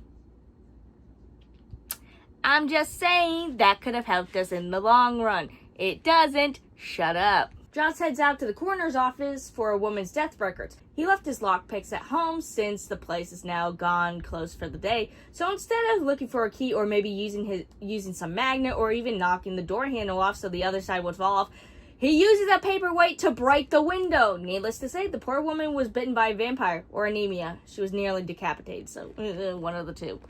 Just in time an officer walks over and takes him to home. Breaking and entering, destruction of property, getting into people's private medical records. No jail time. Okay, maybe he's a Slayer too. But also, why would there not be an alarm for this place? Especially because it's a coroner's office. And some of these medical records, especially if they had like famous people, would probably be under lock and key. Also, there's no security cameras. Also, there's a fucking delinquent just breaking in instead of maybe asking for this, but also he was like, you have to be 18. There have been multiple times where they said, hey, you look 18, or hey, don't you have that one little ID that says you're like 21 or whatever? Joss, think. Use your brain. You were born with one. Please use it. For the love of God, use it. You start using it later. I don't know why you stopped. Why do all these characters suddenly just stop thinking when it comes to, hey, this is a very dire situation, what should we do? Oh, I don't know, make as much noise as possible, especially in a coroner's office where it's partially run by medical staff, firefighters, and or police officers that probably are walking around here. But no, it's closing time. I have to get the Chili's before I don't know what special's going on there anymore. And also, what Chili's? Shut up. That was the first place I thought of. His dad says that he should be more like Henry and Gregory. Yeah, the kid who stuck to girls all the time and at his best friend's beak and call because of a vampire effect. Or be some college frat who's probably on liver failure. Yeah, what great choices, Dad. Very cool. Joss has some thoughts about Cyrus, about Vlad, about how he was so close to them and yet they were monsters in disguise. You see, he's been doing some thinking and he just can't understand why so many of his so-called friends had the ability to make him at ease, becoming so close. He goes to Cyrus, walking into the woods, and demands answers. Again, he is mind reading too. It's only explained now. I forget if he did have it in the first one. Regardless, meh. Cyrus admits a few things. One of them being that he was innocent and that his buddy Joss had killed was helping him with these vampire killings and that he was afraid of him as whatever monster was in the woods. Joss doesn't believe him and they fight. It's short-lived as Cyrus says that he saw him as a son and that he isn't a bad guy. Joss asks why he hadn't seen Kat and it's partially because he knows his death has affected her and that he's scared of what she's become. The two go off to tell her that he is indeed alive and Cyrus is killed. Wah, wah, wah. Hugh, who we knew, killed him all this time. Shock to no one, as I tell you later who killed him. Once again, Joss has lost his father figure. Patty is a little too on the nose about Henry needing help. She killed Cyrus. Shut up and go save your cousin. That indeed, Henry has a hot date with Kat, In mid-movie, they head behind the movie theater where she holds him at knife point. Fucking Smokey. Josh rushes over to save the day, and all seems well until the two are knocked unconscious. It seems to be another nightmare about Cecile, but sadly, it's very real. Cecile is a vampire. A 5-year-old girl stuck forever that age in the murderer of the Santa Carla killer. Out to kill Joss by M. Joss and her hug, but he sadly has to kill her. His stake is knocked out of his hand by Patty, who is her drudge. She was made one back in New York City and had sworn to protect her, breaking her alliance with the Slayer Society. They fight as Cecile watches for Victor. Josh beating the ever-living crap out of her before they throw their stakes at one another. One through Josh's shoulder and the other one through Cecile, jumping to either end her own life or save Patty's. Josh wakes up in the hospital, finding out Henry conjured up a story about how he fell off a tree, and his family shows up, finally waking up from their deep, sedated depression. Dorian slips in after Henry and him have a heart-to-heart, to where he comes bringing gifts. His sister. You see, Dorian's blood is special, bringing back people even who should have been dead. What? Yeah, what a retcon. No.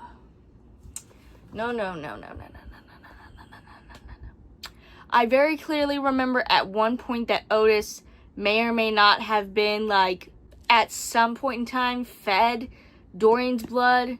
But I don't think he was on the verge of death. Maybe he was, like, not starving, but, like, something in there. I'd have to relook it up. But, like, I very clearly remember Dorian being given the blood. But, like, how can you bring back a vampire who very clearly should be gone? Retconned. And only for it to kind of get worse, as I will explain later on.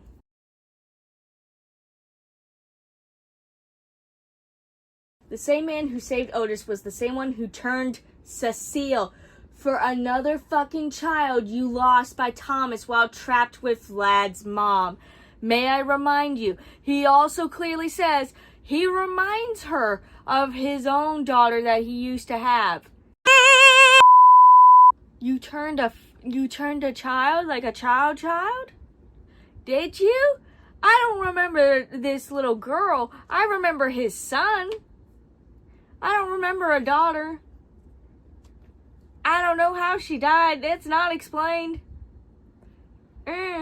He turned her because M said to kill her and Josh, but he couldn't because he had a daughter close resembling her.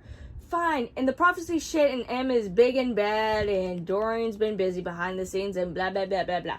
Dorian also has some even better news. Since Cecile is now stuck like this forever, Dorian has set them up with some help in Romania and will never in or want again. And for them to continue that, Josh can never visit Cecile or Patty in fear of some bad guy coming, and their deaths can be blamed all on Dorian. Like, he's basically saying, yo, they'll never go hungry. They will be living happy, healthy lives if you stay away. Even if you quit the Slayer Society, you can no longer again. Actually, why can't Patty just in secret, like, send letters or even pictures of Cecile from time to time? Well, I was gonna say phone records because it doesn't seem letters are being tracked. You can also pretend like it's from the society. I don't know. And or if Cecile had, like, some power to be able to, like, give memories to him, which I think that's kind of what she's been doing, or someone has been doing. Maybe. Who knows? Yeah, a total better alternative to her being dead, never being to see her, and also partially being that I will die before her and she can't see me even in my final moments. I'm going to go play in the bathtub now with a toaster. I'll be right back. Anyway, while lying in his room, Kat climbs in and reveals that Dorian told her everything. All seems to be going well for her as she's moving away and kisses Joss one last time before leaving. We cut to some more time with Joss in bed with a letter from the Slayer Society talking to him about his purification process and his failure to kill Vlad and Dorian. So they did know about Vlad, fucking dickheads. While the two previous missions did find them some role into his fate into society, the others did not, and more purification process is a must, and they need him to come to London. The injured child is going to fly there. Okay, he wants to leave, but we also don't see the stuff in London, so who cares? It's also, remember when Abraham whipped him? Yeah, that's probably what's going to happen, and it's very clearly like maybe that happens. It's never shown, so. And also, Joss does talk about doom purification, but also one, like, Vlad or anyone else comment how he has scars on him, like very deep scars from whip lashings. Who cares? Henry and his family get ready to leave. Hi, Nellie. Anyway, everything seems to be going alright as now his family is finally healing. Maybe, just maybe, the world isn't so black and white after all, as he sees, and later on we see that maybe he doesn't want to be doing this Slayer stuff and actually just wants to be a normal kid. The stuff with M kind of pisses me off because later series Josh should have been like, I remember you, but the stuff with Cecile, what an M knows about Cecile, because at the very beginning there's a prologue and it's hinted that it could be Kat. It's not. But here's the thing too, she could kill Cecile and Patty easier, but I don't know why she never kills Joss either. I do not know. M chooses to be lazy 98% of the times. Cyrus being brought back is stupid. Very stupid.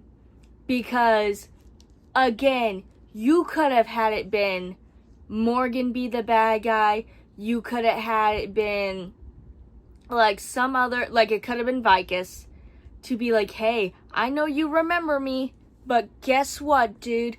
I'm the vampire killing people. Like, Vicus, like, kind of shows that he's the killer way before all of the stuff in 5th grade eats fuck.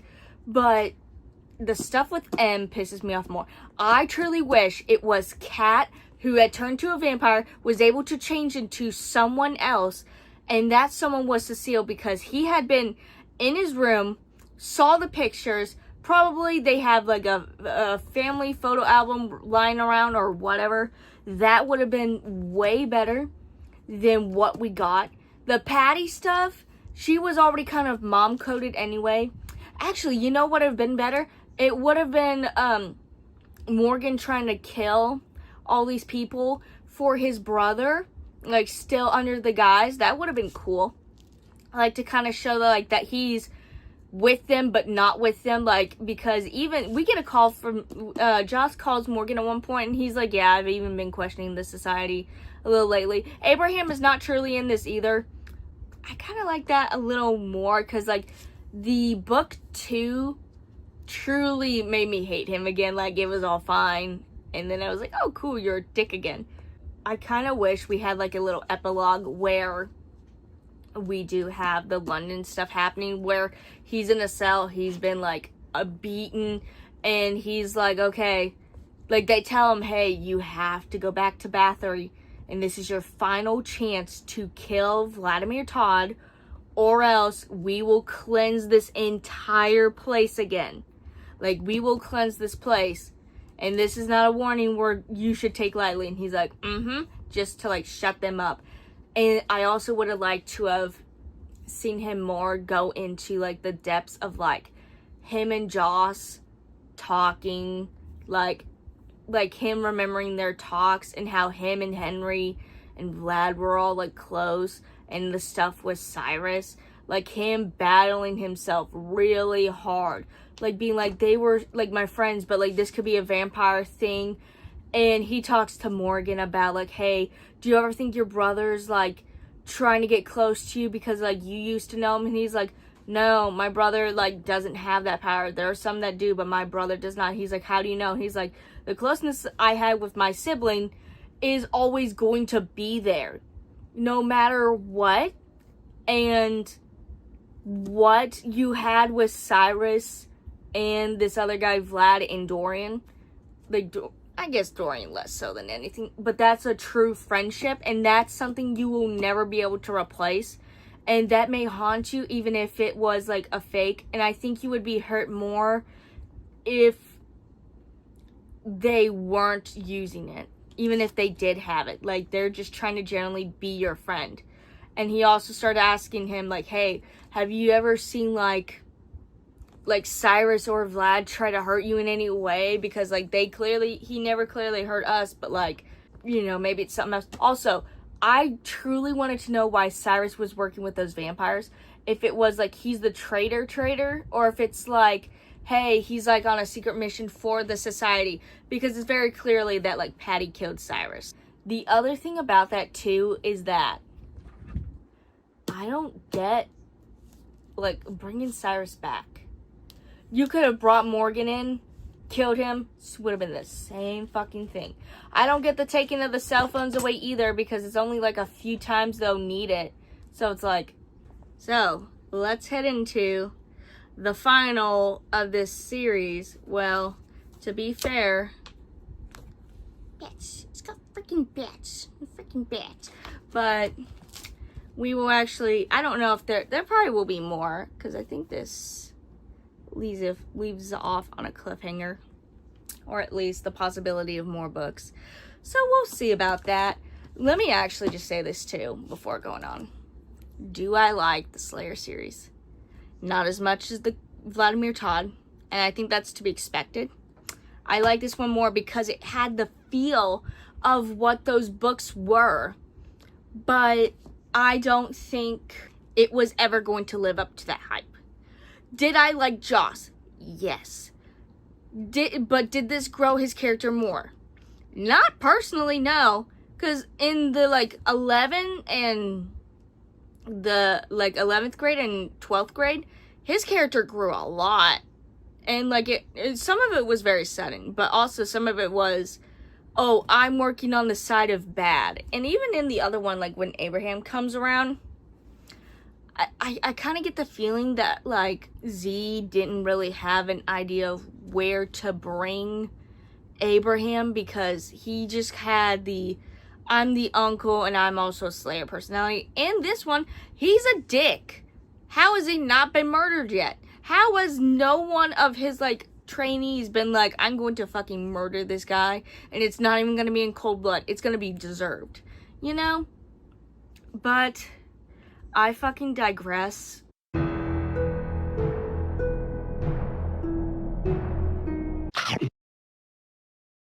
That took little or no time at all, actually, from the 3rd to Chronicles of Victor Valentine. Now, I came back from West Virginia and Tennessee. Do I look any different? No. Okay. Also, that right there, she's in a mood. Also, that's not leaving. That was made by my great-grandma. If you don't like it, suck dick. Anyway, and because I got back, also, new books that I got from Books A Million. Never been to one. Now I have. The Chronicles of Victor Valentine. I did enjoy it. Some of the stuff I have to be like, okay, I will, my belief, or, you know what? It's not real. Okay, that's fine. That's fine. That's fine. Oh, it's those characters. Okay. You know what? Fuck it. Why not? So, and also, if people are wondering if this is a sequel or a prequel, this is a sequel, but the reason why you probably will think it's a prequel comes in later. Because sometimes it's like, oh, it's definitely a sequel, and then at times it's like, oh, it's a prequel. But you'll understand why that later. Also, if you're also wondering, no Vladimir Todd, no Snow, no, there's hints of Henry, but there is also no, what the fuck is his name? Slayer. Joss. That's it. Forgot his name. We forgot his name! So, you know, I also do like this cover. It's really different. I do miss what the original covers were. But again, this one I think is better for the series that we're going on for. So, I'm excited. I do believe that there is going to be more. It's not talked about in here. I just bent the cover. I suck. It's not talked about, but I do believe there's definitely... Because what are they, 7th grade in this one? I don't know why they're young in this one. They're 7th grade in this one. 8, 9, 10, 11, 12. maybe 6 books in total. I don't know. We'll see, because I assume we'll get to see the others later on. Anyway, moving swiftly along. We gotta read, folks. It's not gonna be a lot. I'm just stalling because I don't know how to end this, and because I keep wanting to be like, oh, and then this happened, and I haven't read it yet. So I have to keep stopping myself. Our characters so far are Victor Valentine, Damian McGregor, best friend, ride or die, living in the middle of nowhere. And then there's the bully, Celeste McDowell. But I don't know how much of a role she plays besides Damian saving Victor from her. And she's Victor's neighbor. But, you know, also Victor has a patch of hair that is white behind his left ear. Cool. All right. Cool. All right. It's also not really brought up upon, so I'm just kind of like, may I help you? The guys are going to be 7th graders, and sadly, I don't think Victor is going to be friends or close friends with Damon soon, because even though he said he's going to be home early, here he is hanging out with Celeste. So basically, we're in 10th grade, Henry's a cunt. That's not the only thing going wrong for him. His mom is making him work in the library with Susan, who's going to be the new librarian. Why does she need a helper? Are the teachers not going to help her or want to be friends with her? Like, this is an all-year thing. I must ask why. But that may deter the plot, and also, don't think about it. Truly don't think about it. Also, you can forget about Susan. Is she relevant to the plot? I like you. You think a lot, but don't do that too much. It'll hurt yourself. And here's where we get one of our first recurring characters, October, who now is married to Henry and will be the English teacher or substitute teacher until the other one returns. She's pretty much the same as always as we finally get the dreaded library. FYI, everyone's either a bitch or weird in this. So from book 1 to now, nothing's truly changed. The library is pretty uneventful, but he has noticed something. A girl has been watching him. What's her name? Who is she? Oh, and how we must know since she introduces herself as Alice? She says it like Alice in Wonderland, so if I accidentally say Alice, that's why. It's A-L-Y-S. She just happened to be moved from California. Can you guess who also used to live in California? That's right. Someone who was a Slayer, as Alice is also a Slayer. Hint, hint, possible hint, hint.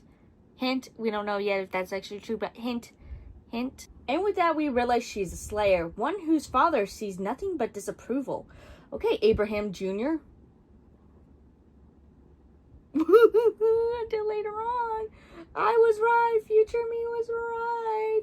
Victor almost passes out from the sight of a shit ton of blood and believes someone is hurt. His mother works at the blood bank and accidentally got on her from a guy who had an artery punctured. But did you die? Doesn't help that they're reading Dracula in English. Highly recommend, by the way. It's actually a pretty good story. I'm trying to get back into reading some of the classics at least. He'd always thought they felt heavier somehow. He flipped open the cover, and written on the inside in ornate, swirling script were the words, "For you, my friend. For you, my friend. And in ways for all of Alicia. In brotherhood. Vicus." What's up, Vicus? How's death treating you? Pretty good, you're in hell now? Anyway. Alice comes to the library to get a copy of Dracula as they get to talking about it when she asks him to go out for some fries after school. Of course, he says yes, and a new romance blossoms. As we also find out that his father makes coffins for a living. I mean, someone's gotta do it. But during their little chat, it's very clear that Alice is trying to get info out of Victor because she already knows who or what his parents are. This kid just wants friends who like him, damn it. Oh, also, for some reason, the text changes to bold at like page 92 and 93. I don't know if that's for everyone. That is mine, though. Again, just stating that. His parents are busy, so Damon is allowed to stay over, and for some reason, Damon insists on the two heading to a party that is happening tonight. Why? I mean, maybe Alice is there. Alice is there as we escape and chat. Again, wasn't Damon supposed to spend the night? Also, we're on Damon time, so he's not going to show until he fucking wants to. Also, where the hell did he even go after this? It's never even talked about. It's not like, hey, dude, this stuff just happened, or he even closes like, yo, great. Like, at the next day at school, he's like, yo, crazy stuff happened at the party. It's just never talked about again. Damon is kind of a shit friend. Also, he left while dragging Victor along to get away from Celeste, who has a crush on him. Right reaction. Things with Victor and Alice grow to now friends as his dad comes home and is a little on edge after hearing that the neighbor and his son are friends. Won't she be as surprised as his father is when she finds out that Victor knows jack shit about his parents being vampires?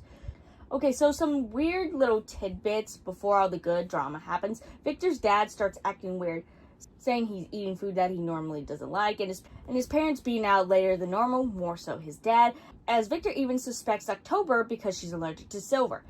I'm actually allergic to the fake silver, fake gold. What it basically does is it makes me itchy, and also if it for in too long, it'll scab over. I also know from some other people that their skin turns green or it just blisters over. I've also heard from people who are allergic to, again, gold or silver, that it basically feels like their skin is on fire. It's basically the metal reaction. It's a common thing, especially nowadays with silver, or at least I just know of silver in general. I don't know of gold. I just know silver in general. Same with white silver or fake silver. But hey, I mean, to be fair, crosses. But most crosses were wooden, and also if you do get it like a holy cross, you would spell burning flesh anyway. It doesn't help that Victor's dad is following the jogger and doesn't even hear his son call out to him.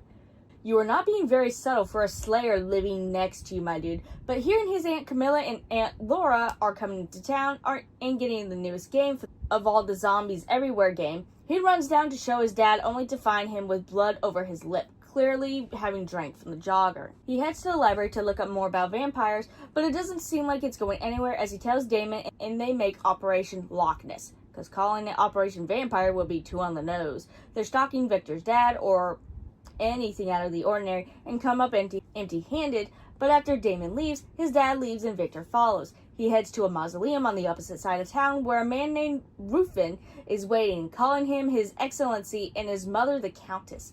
His dad hands him some parchment and says that he must kill him, and by him, Victor thinks it's him when it's clearly the new neighbors. Also doesn't help that his mom doesn't know all of his vampire doings, and neither does Victor or know anything of Alicia. Coming to the conclusion that he could be in some sort of mob, and with only Damon to talk to, they decide to just ask him. Message for you, son. Okay, why do people just say, why not ask? People die after saying, hey, I know you want me dead. And to be fair, Damon doesn't think his dad wants him dead, and maybe it's someone else. But still, who besides the obvious? And who the fuck is Rufin? He's talked about once, and it's described why, but also he's just like, yes sir, yes sir, yes sir, and I'm over here going, jerk him off harder, won't you? But we don't have time to worry about that, because Victor has a movie date with Alice. And character drop. Nice to meet you, Victor. You could call me Abraham. Nice to meet you too, sir, Abraham. Also, her mom is dead and both decide to trauma dump on each other. And that is a whole big bucket of bummer. Probably is a Slayer member. Wait, Meredith's dead? I don't know if she is. It's just stating possibilities here. Which it's not. Also, you couldn't see my mouth. Which it's not. His Aunt Camilla and Aunt Laura show up, and for some reason, Celeste is being a creeper on the porch. Victor turned to see Celeste sitting on the front porch, watching the exchange between him and his aunt. When Laura spoke to her, Celeste shrank down in her seat. It was funny how his aunt had said the same thing to Celeste as she'd said to him a while ago. And awesome. The fuck you say to me, you little shit? We finally know the mom's name. It's Liz. So, not her Snow. Dinner goes well as Laura decides her and Victor should go for a drive. Oh boy, I sure do hope nothing bad happens. Oh no, it all went wrong! No, actually, she's got tickets to the Screaming Mimes, the club being the Vault. If you haven't guessed, Aunt Laura is a vampire and we're moving on. The lead singer's name is Sprat. Nifty. Moving once more along, Bathory is mentioned as Laura used to babysit Sprat. And October happens to be there with her husband, who may or may not be Henry. But Laura goes backstage with the two as October returns with fangs. But of course, that's pushed aside because everyone there sort of had some sort of fangs or gothic style. We cut to Victor's house as his dad, now known as Drake, is breaking leaves while Alice's caretaker, Dad's girlfriend, watches him. He tells Victor to get inside as he tells his mom the same thing. She's on edge, which makes Victor more on edge, which helps nothing as Drake walks in with blood on his shirt, which is not just his. Fucking people. But this is where the truth finally comes out. You see, everyone is to leave with Laura and Camilla, but Drake and Victor, adding that someone named Lilith is coming and she ain't good. Victor and Drake walk next door to Alice's house as him and Abraham know each other, and they know that Drake killed the lady staying with them. Drake admits that he's a vampire, and that he's fucking Dracula. You know what? I wasn't expecting that, but sure, why not? And his mom kind of didn't expect this, but she's the famous Elizabeth Bathory. You know, like the fucking town, Bathory, and one of the most famous queen killers next to Bloody Mary. Okay, so needless to say, we got some serial killer parents. Alice arrives and reveals that she's a Slayer too, using him to get closer to Dracula. Why do I even bother? So, why is Victor here again? I still don't understand, because Dracula's just like, he will not be enticed by Lilith. And I'm over here like, how do you know this? How do you know this? It's just on a whim, where even Elizabeth is like, how do you know this? And then he's like, I know. Boy Scouts honor. I don't know if that's the Boy Scouts. I know Girl Scout honor. Girl Scouts, hey.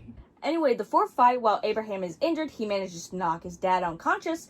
Does Abraham sound familiar? It should, because Abraham is Van fucking Helsing. Abraham Van Helsing. I couldn't make this shit up. I couldn't make this shit up if I tried. I'm sad that I lack the talent to make this shit up. He did a blood ritual to live a long-ass time just to kill Dracula. Lilith, though, is coming, and she's the mother of vampires, able to make humans and vampires bend to her will. So she's the Pravis, okay? I mean, when you are the first one, I guess Pravis doesn't roll off the tongue unless you're the first. Also, I just realized, the first, and she's on no council. Or she was Elysian Council? But then, what was her name from the original books? Yeah, I guess she's not the oldest, but maybe Lilith doesn't want to be on a council. I don't know. The two lovers decide to stop fighting one another and try to get the children to hide in the basement. Lilith arrives and it's already not looking so good. She walks downstairs to them and manages to mind control Alice to joining her, but not Victor. Of course, he tries to stop her, feeling the absolute upstairs and getting the shit kicked out of him. As Alice and Lilith turn to leave, Victor manages to grab Lilith's legs, causing her to fall onto some gardening tools. You would think this would be the dumbest way for the mother of all vampires to go, but no, it gets worse. She is alive and tells Victor that you should have aimed for the heart, and Alice tosses him a steak and does just that. She leaves him with one last message, that his mother used to be a part of Lilith's family until Dracula turned her. Sick. This changes nothing. You could have told me the sky was blue and it would have done as much damage. Abraham and Dracula brush over as Victor tries to show Lilith's body, finding nothing. His dad says she'll come back. Yeah, no shit, honey! And not to tell his mom. No, we're telling Mom. I don't care if she's gonna work. We're telling her and Hannah and saying to our aunts. His dad admits that he killed Abraham's wife. He made it seem like it was an accident, but I wonder if she had a cut or something and he just bit her. I don't know, it's never fully explained. Lilith also showed up because she owed him a favor and was a part of the remaining council, and that Elysia is a group of vampires. How Victor came into this life is another story. Dracula was walking around and found his mother, who had been stabbed, and as vampires do, the hunger set in and he drank from her. Once he realized she was pregnant, he delivered Victor and took him in. For his sister, well, she's adopted. So I don't really talk about Hannah much, but like, she's just the kid character. She's just kind of here and not. Also, we need to tell her about this. It's kind of just like, oh, we'll tell her when she's older. Tick, tick, bitch, you need to tell her now. So the reason Victor could be unaffected by Lilith could be that he had some vampire venom in him. In theory, this is my own theory. This is me, brain theory here. But truth be told, he realized, oh shit, baby is still in here. So possibly, that could be why he has the white streak in his hair. But I don't also know how that could be the white streak, but you know. But that also still leaves that his bio dad could be out there. Possibly, dear Lord, don't let it be that the bio dad stabbed the bio mom. we end with Victor telling Damon everything and things with Dracula and Abraham being cordial, as things with Alice and Victor are more or less rocky. Alright, let me say this now. I like this better than the Victor or the Joss stuff, honestly. But here's the thing too. I liked October. I liked seeing her back. I always liked her character. I wish we kind of gotten a thing with Henry, but I remember Sprat. They also have a thing with him and the Pixie Sticks, which, haha, very funny. Where else could they go with this? Because now we got Lilith. He could technically, because they do talk about the Pravis stuff, how, like, even Dracula's like, yeah, there's a very clear thing on how two vampires could have children. I don't know where they could go from here besides Lilith coming back, because there's definitely going to be stuff with Damon. Celeste is going to be an issue. Celeste was, like, she's a bully, but she's going after Damon. She was sneaking around at times with Camilla when Camilla and Laura were around for some reason. So I think I think there's maybe a thing where she thinks they're vampires too. But at the moment, I don't know if that's going to be pushed further. Because I think, dude, you know what would be cool? I don't know if this is going to happen or not. Like, maybe he's the Pravis, like, technical Pravis too. And he's slowly being changed into a vampire. It's not like where Vlad already had it. It's more like a slow progression. In order to get this progression, he has to have blood. And so maybe, like, Lilith or Celeste something happens with them, because the stuff with Alice, I don't know how that's gonna go, because for some reason she's like, no, we can't be friends, even though I'd be like, yeah, you broke his heart. You broke this poor fucking kid's heart. Truthfully, you're a bitch. So I wonder if she's Joss's kid, but I don't know. That's a possibility. It could be someone else's, because Henry and October don't seem to have kids. Maybe they do, maybe they don't. Would Vlad and Snow have a kid? I don't know. They may adopt. But possibility 2 is out there. Mind you, like, I do like it, but it's also like, there's very clearly that this poor kid has one friend, and everyone just calls him a loser. And there's no real reason besides Celeste is popular, and she's a bitch. So I think, you know what I think may happen? Edgar may come around and may try to get Celeste to be like, hey, fucking Victor's a vampire. It rhymes. That'd be cool.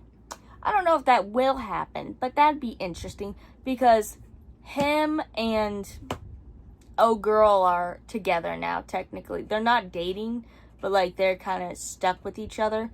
And Edgar would be stuck at what?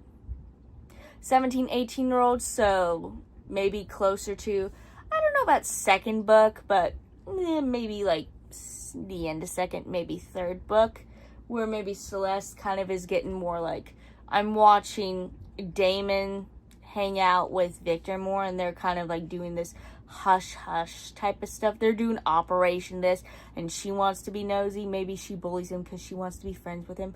Doubtfully so. Punch a bitch.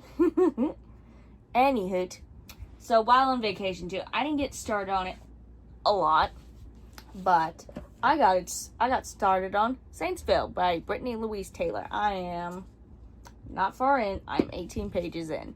This has been needed for some time to start. But the issue was I didn't want to. I don't know when I'll finish that. I have a longer series coming, though. It's 4 books. It is called Wolfpack. And if you may or not have noticed, there's a sticker that you cannot rip. And it is a Paramount series. The reason why I know about this is because Paramount canceled this show. And book number 4 has a long couple of pages. I'm guessing like 10 or so pages, talking about how Van Balkman was so excited to have this paranormal, like, werewolf series finally picked up. This series was made in 2005 and redistributed. So we're gonna read these books and then watch the show, because I want to know if it was just not a lot of people watched it, or if they tried to change it and it fucked with the original plot. Either or, I probably have a couple other series I will do. I have this Omega series that's coming up. I need to read it, but am I gonna do it right now? I don't know. Don't rush me. Anyway, I hope to see you whenever or whatever I do. Also, it's hot as balls here. It is 90 here in Indiana. Good golly gee. So anyway, see you next in whatever. Movie review, book review, whatever I damn well please.